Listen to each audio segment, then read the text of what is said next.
As of right now, Earth is the only place in the entire universe where life is known to exist.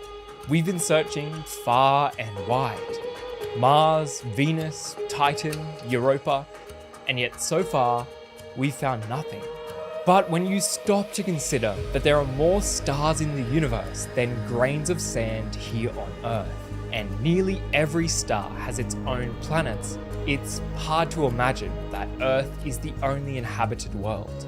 And we've found some pretty promising options. So let's go for a little journey to the most exciting exoplanets ever discovered. But these planets aren't boring and dry like Mars. These are super habitable worlds that are bigger, better, and more suited for life than Earth.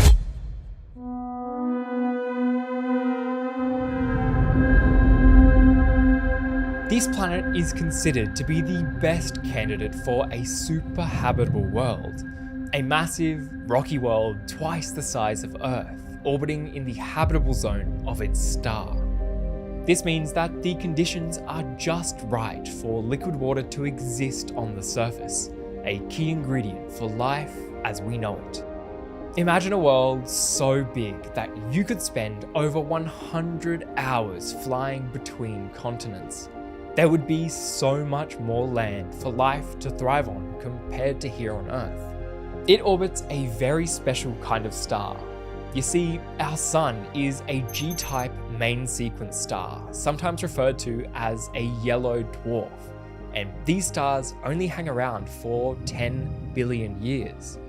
Our Sun is nearly halfway through its entire life cycle, meaning in around 5 billion years, the Sun will expand into a red giant star, consuming the Earth in the process.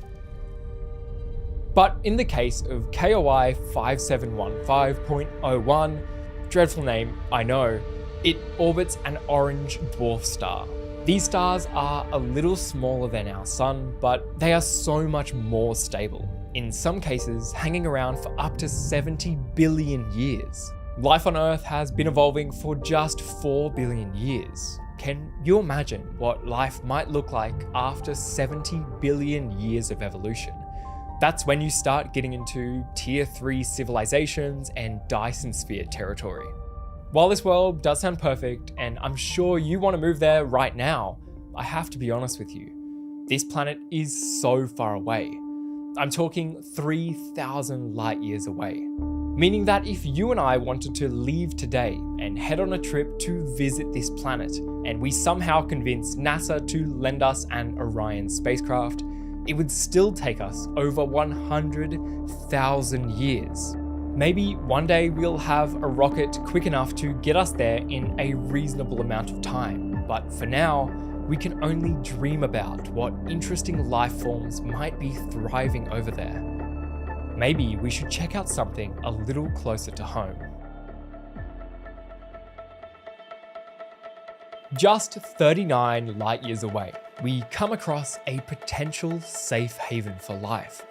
7 Earth-sized worlds huddled tightly around their star, 3 of which orbit within the habitable zone.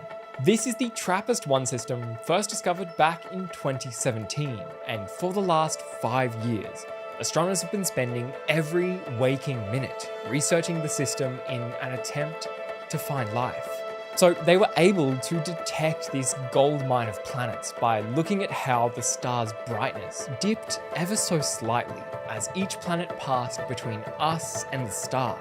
This is known as the transit method.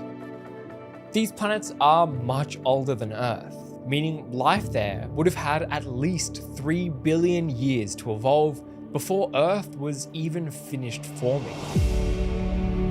TRAPPIST-1e, the 4th planet from the star, is of particular interest to us. It's a little smaller than Earth, and it has the right conditions for water to exist on the planet, and we think it may have a thick oxygen atmosphere, even better for life than the atmosphere here on Earth. But let's be clear, this system is very different to ours. The planets are orbiting a tiny red dwarf star of a similar size to Jupiter. The star is far cooler than our Sun, meaning these planets have to be close. So close that the orbits of the entire system would easily fit within Mercury's orbit of the Sun. This can cause some problems. We think that the planets are tidally locked to their star, one side being permanently cooked by the star, and one side being frozen and desolate. Under perfect conditions, this could create a single strip of land around the planet where the conditions are just right for life. But what's most exciting to me is imagining what living on these planets would actually be like. They are so close together that you would look to the sky and see these massive planets orbiting alongside you. You could take holidays to different planets as if they were countries. Visit the slopes for a skiing trip out on TRAPPIST-1H before going for a summer holiday to the tropical world of TRAPPIST-1D. And since it's just 39 light years away, maybe one day this could be a reality for humanity.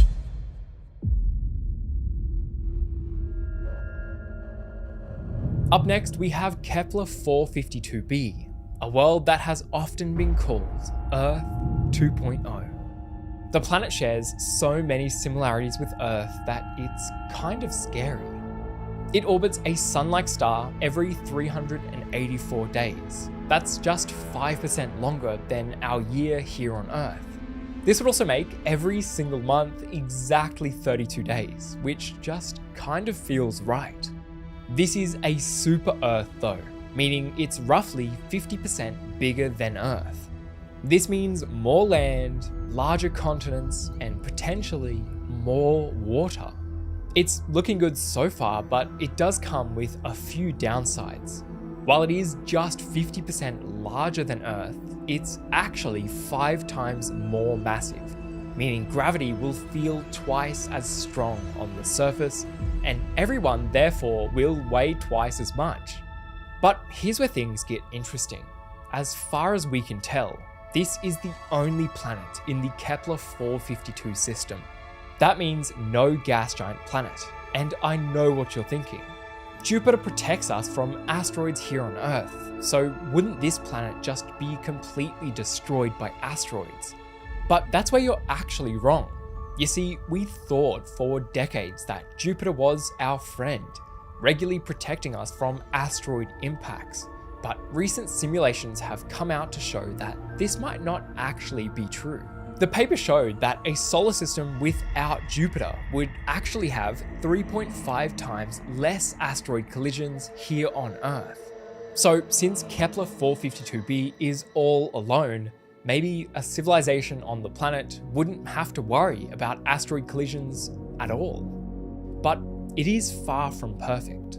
Its star is slightly older than our own, and as sun-like stars become older, they tend to become more energetic.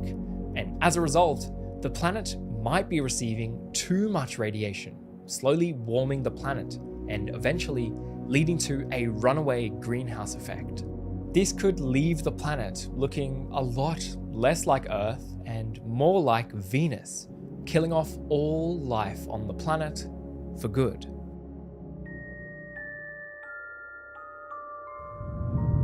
We end our journey 600 light years away from home in the distant constellation of Cygnus.